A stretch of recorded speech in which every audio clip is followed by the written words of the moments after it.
Boa noite a todos. Estamos aqui no culto de quarta-feira, compartilhando a palavra do Senhor agora. Vamos ler Lucas capítulo 17, versículo 20 e 21.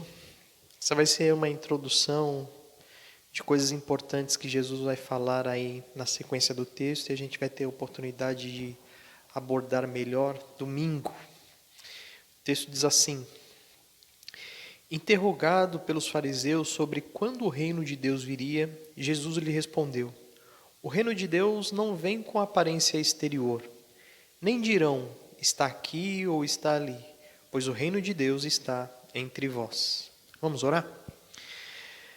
Senhor Jesus, acabamos de ler a Tua palavra, o texto sagrado, e clamamos ao Senhor que Ele possa estar sendo desvendado, Senhor, diante dos nossos olhos, que as dúvidas sejam sanadas, que o aprendizado seja claro e que nós sejamos impulsionados, Senhor, por essa verdade a praticar, a Te servir e a reconhecer o Senhor no nosso meio, Pai. Muitas vezes a gente não consegue enxergar isso, mas tenha misericórdia de nós e nos ajuda, Senhor. Nos perdoe, nos torne realmente aptos a este momento, que os nossos ouvidos, a nossa atenção esteja totalmente voltada para o Senhor, tanto aqueles que estão aqui quanto os que estão em casa, e que esse ensino realmente venha frutificar em nossas vidas. Mais uma vez eu me coloco diante do Senhor, pedindo a Tua graça e misericórdia, pedindo que o Senhor, por favor, utilize a minha vida, Senhor, para a honra e glória do Teu nome, falando através de mim, mas somente o Senhor possa ser glorificado. É em nome de Jesus que nós oramos, amém. Domingo a gente falou um pouquinho sobre esse encontro de Jesus com os 10 leprosos, né? Uma coisa que destacou assim dentro do texto foi o fato de Jesus ter curado os 10, mas somente um retornou para agradecer. E esse um não era judeu, era samaritano. Na sequência, o texto parece desenvolver ainda essa linha de pensamento. A ideia de que Jesus veio para os que eram seus, mas os seus não receberam, não reconheceram, não entenderam que ele era realmente o Messias. Mas os estrangeiros, os marginalizados, aqueles que eram colocados de lado na sociedade, né, que é a ideia do marginalizado, é que estavam percebendo que Jesus realmente era o Messias. E esses estavam alcançando a sua salvação. Foi o que aconteceu com o samaritano. Jesus disse que ele tinha sido salvo. Todos foram curados, mas somente o samaritano foi salvo. Na sequência, Lucas, ele, para mim, de forma proposital, coloca mais uma evidência de que os judeus estavam recusando Jesus como Messias, através de uma pergunta deles. O texto diz que eles interrogaram Jesus, perguntando: quando o reino de Deus virá?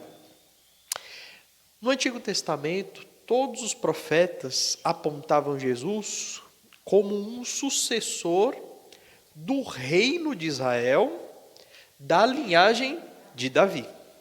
Ok? Essa era a promessa. Qual era a expectativa do judeu? A qualquer instante, Deus vai trazer à tona o Messias, o rei, o descendente de Davi. E a perspectiva dele é que esse rei fosse um rei padrão da época. Um rei que tivesse um território, que tivesse seus súditos, que tivesse o seu exército. Um rei que viesse e libertasse os judeus do jugo romano. Ou seja, um rei padrão daquela época. E quando eles vêm e perguntam, a ânsia deles é: bom, sua fama está crescendo aí. Muita gente está dizendo que você é o Messias, que você é o descendente de Davi, que você é o rei. Então diz para a gente, quando é que o reino vai chegar de verdade? Você consegue entender nessa pergunta um certo tom de sarcasmo, sabe? Se você realmente é o Messias, cadê o seu trono? Se você é o Messias, cadê a comitiva que vem com você? Cadê o seu exército? Cadê o seu povo? Porque Jesus está sendo rejeitado pelos próprios judeus. Entende? Então a pergunta soa assim como uma pontadinha em Jesus dizendo assim: filho, cai na real, você não é o Messias, a gente está vendo que você não é. Parece essa a perspectiva da pergunta, mas a resposta de Jesus é muito interessante. O texto diz: Jesus lhe respondeu: o reino de Deus não vem com aparência exterior. Nem dirão, ele está aqui ou está ali. Jesus está apontando para uma realidade que eles não estavam esperando. O que eles estavam esperando era um reino visível. Um reino com território, um reino com povo, um rei com trono. Mas Jesus vem e diz assim: o reino de Deus, a sua chegada, o seu início, ele não vem da maneira que vocês estão esperando. Ele não tem uma aparência exterior como você pudesse dizer: olha, o rei está aqui, o rei está ali. O reino está lá em Jerusalém, o seu palácio está lá, o trono dele está lá. Não tem essa característica. Mas Jesus apresenta o padrão do reino de Deus, que é diferente. Ele diz, versículo 21. Pois o reino de Deus está entre vós, como diz a minha versão. Algumas versões trazem no meio de vós, e outras versões trazem dentro de vós. Tem alguma versão que está escrito dentro de vós aí? Dentro de vocês. A gente tem duas perspectivas aí sobre o que Jesus poderia estar falando. As duas perspectivas têm fundamento bíblico. Uma delas se relaciona a Jesus estar dentro do seu povo através da fé. Ou seja, Jesus ele diz assim: o reino de Deus já teve início, ele já foi inaugurado. Ele ainda não está no seu ápice, mas ele teve seu início. E você consegue ver e observar esse reino porque Jesus já está reinando dentro daqueles que creem nele. Entende? Tem essa perspectiva.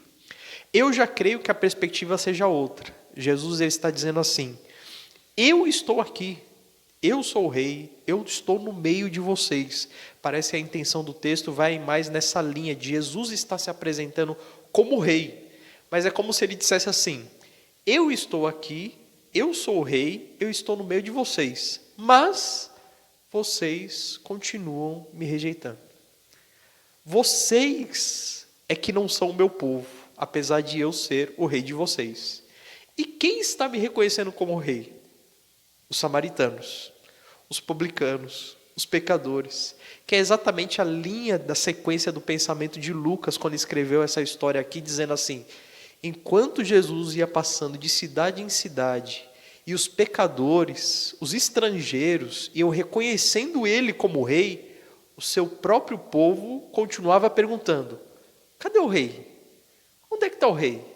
E o reino? Quando é que ele vai chegar? Quando é que ele vai ser inaugurado? Entende? Essa é a perspectiva do texto aqui. E na sequência, Jesus vai falar sobre o juízo que vai vir sobre o povo judeu por causa dessa rejeição. Esse destaque eu vou dar lá domingo, ok? A gente vai tratar disso na sequência do texto. Uma lição prática para as nossas vidas é que às vezes a gente dá uma de fariseu. E em certas situações a gente fica perguntando para Deus onde Ele está. Como se a gente estivesse questionando o que Ele está fazendo.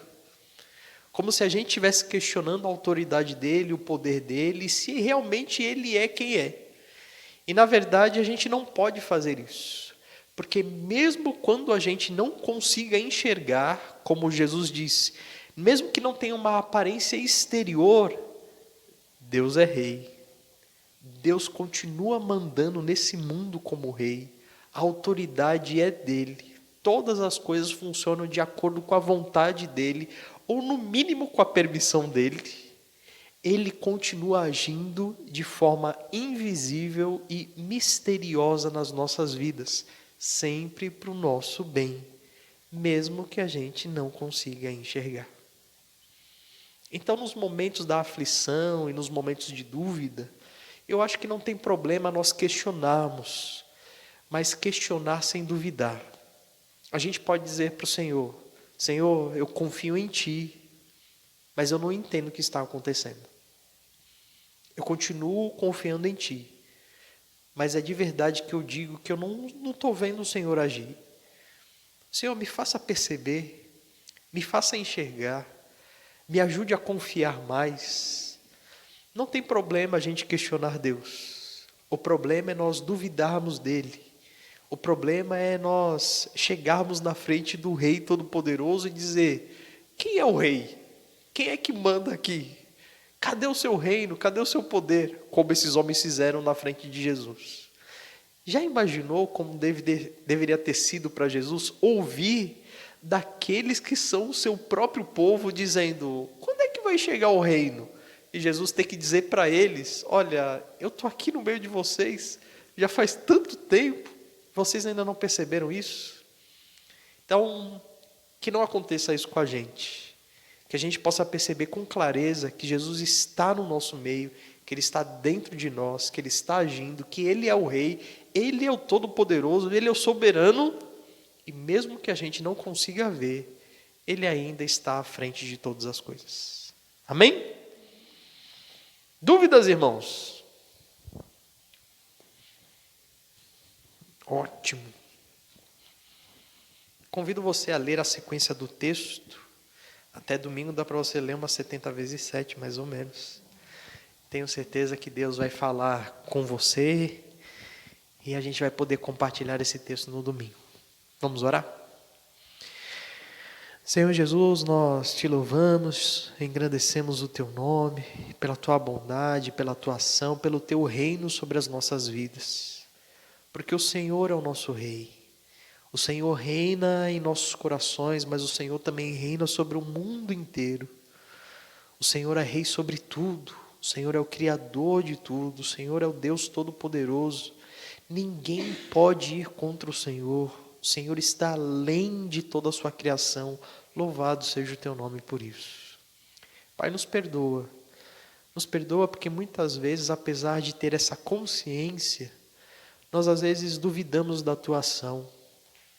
Às vezes, por não enxergar aquilo que o Senhor está fazendo, nós ficamos questionando coisas que não estão ao nosso alcance compreender.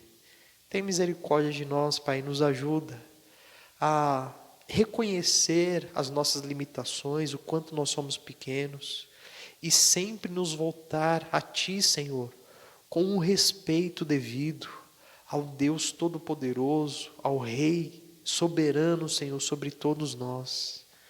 Que nós venhamos a depositar em oração as nossas dúvidas, mas sempre confiando em Ti, sempre com a fé verdadeira no Senhor, sempre crendo, sempre acreditando, que mesmo que os nossos olhos não consigam enxergar, o Senhor está aqui, o Senhor está agindo, o Senhor está à frente, operando milagres, fazendo maravilhas, em nosso favor, pelo nosso bem, mesmo que nós não merecemos. Isso tudo o Senhor faz por amor, louvado seja o teu nome. Te agradecemos, Senhor, por isso. Te agradecemos também por esse culto, Senhor, especial, pela oportunidade de estarmos orando uns pelos outros, de termos ciência, Senhor, sobre a vida uns dos outros, de poder nos alegrar e agradecer juntos pelas bênçãos alcançadas pelos outros, Pai. Louvado seja o teu nome, Senhor, por tudo isso. E te peço, Pai, encarecidamente, que o Senhor, assim como nos trouxe em paz e segurança, que o Senhor também nos leve e que o mais breve possível nós possamos estar juntos para a honra e glória do teu nome. É em nome de Jesus que nós oramos. Amém. Tenham todos uma boa noite, irmãos. Com Deus.